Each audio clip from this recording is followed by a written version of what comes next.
আপনারা ইতিমধ্যে জানেন জামাতের নতুন একটি লোগো ডিজাইন করা হয়েছে। এই লোগো নিয়ে দল মত জাতি অফলাইন এবং অনলাইনে চলছে তুমুল আলোচনা ও সমালোচনা। কেউ বলছেন জামাত আসলে কোনো ইসলামী দল না, তাই তাদের আসল মুখোশ আস্তে আস্তে বের করছে। আবার কেউ বা নতুন লোগোর জন্য বাহবা দিচ্ছে, বলছে এইবার সঠিক লোগো ডিজাইন করা হয়েছে। অনেকে অনেক কথা বলিতেছে।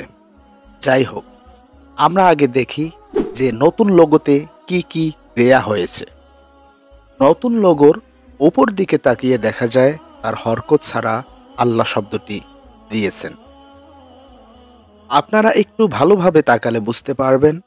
আমরা লোগো একদিকে রেখে আরেক দিকে লোগোর মধ্যে যে প্রতীকগুলো ব্যবহার করা হয়েছে তা বড় করে দেখাচ্ছে। দেখেন, আল্লাহ শব্দ এখন স্পষ্ট বোঝা যাচ্ছে।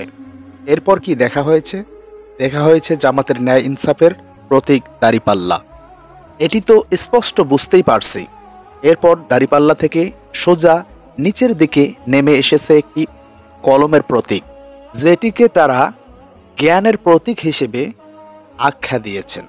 এরপর ঠিক কলমের নিচে লাল সূর্যের আলো, যেন 2024 এর শহীদের রক্তে ভেজা তার নিচে সবুজ, যা রূপ নিয়েছে বাংলাদেশের জাতীয় পতাকার প্রতীক।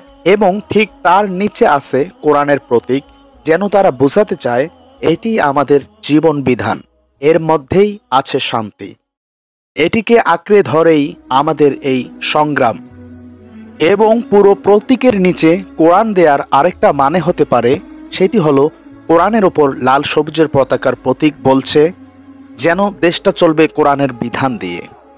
এরপর কোরআনের ওপর কলম যেন ডেকে বলছে জ্ঞান অর্জন হবে দিনের, কোরআনের জ্ঞানে চলবে কলম, বাতিলের পক্ষে নহে। এরপর কোরআনের ওপরে দাড়িপাল্লা দেয়া হয়েছে, যেন মনে করিয়ে দেয় তারা ক্ষমতায় গেলে কোরআন ভিত্তিক ইনসাফ কায়েম করাই তাদের একমাত্র কাজ হবে।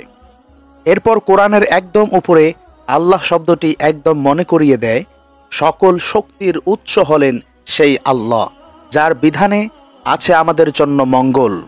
এছাড়াও পাশ দিয়ে একটি গম্বুজের প্রতীক দেয়া আছে, যা আমাদের মনে করিয়ে দেয় যে গম্বুজের ভিতরে যেমন মানুষ নিরাপদ ও নিশ্চিন্তে থাকতে পারে, ঠিক তেমনি ইসলামের ছায়াতলেও মানুষ নিরাপদে থাকবে। এই ছিল আমাদের সার্চ ও গবেষণা দাড়িপাল্লার নতুন লোগো নিয়ে।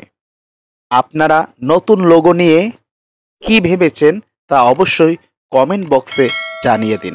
আমাদের ভিডিওটি দেখে ভালো লাগলে ভিডিওতে একটি লাইক দিন, পারলে শেয়ার করুন, আমাদের চ্যানেলটি সাবস্ক্রাইব করুন এরকম আরও নতুন নতুন ভিডিও পেতে। ভালোবাসা রইল সকলের প্রতি। আল্লাহ সকলের সুস্থতা দান করুক, আমিন। আসসালামু আলাইকুম রহমতুল্লাহ।